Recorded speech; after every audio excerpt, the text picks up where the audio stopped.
अब से डील के बाद भी गिरे क्रेडिट स्विस के शेयर। अब्स ग्रुप स्विट्जरलैंड के संकटग्रस्त और क्रेडिट स्विस ग्रुप को $3.25 अरब में खरीदने जा रहा है।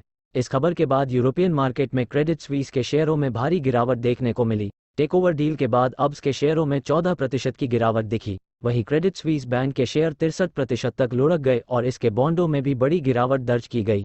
स्विस रेगुलेटरों की ओर से रविवार को तैयार किए गए पैकेज के तहत अब्स ग्रुप 167 साल पुराने क्रेडिट स्विस ग्रुप के लिए 3.25 अरब स्विस फ्रैंक का भुगतान करेगा। वहीं क्रेडिट स्विस $5.4 अरब का नुकसान खुद उठाएगा।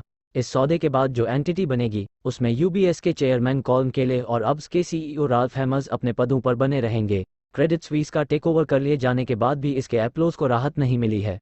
बैंकिंग सेक्टर में मचा है तूफान तक टूटे। अब्स भी 14% फिसला। अब्स ग्रुप 167 साल पुराने क्रेडिट स्विस ग्रुप के लिए 3.25 अरब स्विस फ्रैंक का भुगतान करेगा। विल दुश्मन के हाथों बिकने पर हुआ मजबूर। दुनिया के बड़े बैंकों में शामिल और 165 साल पुराने क्रेडिट स्विस बैंक की गलती उस पर भारी पड़ी है। दूसरों को रेटिंग देने वाला क्रेडिट स्विस खुद मुश्किल दौर से गुजर रहा है।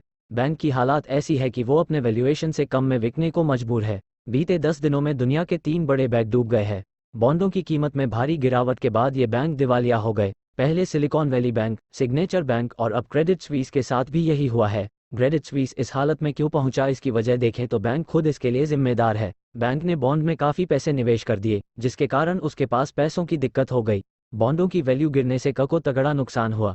बैंक की कमाई लोगों के पैसों से होती है। बैंक ग्राहकों से कम ब्याज पर पैसे लेकर उसे अधिक ब्याज पर लोन के तौर पर देते हैं। लेकिन क्रेडिट स्विस ने गलती की, उन्होंने ग्राहकों का पैसा लंबी अवधि के लिए बॉन्डों में निवेश कर दिया।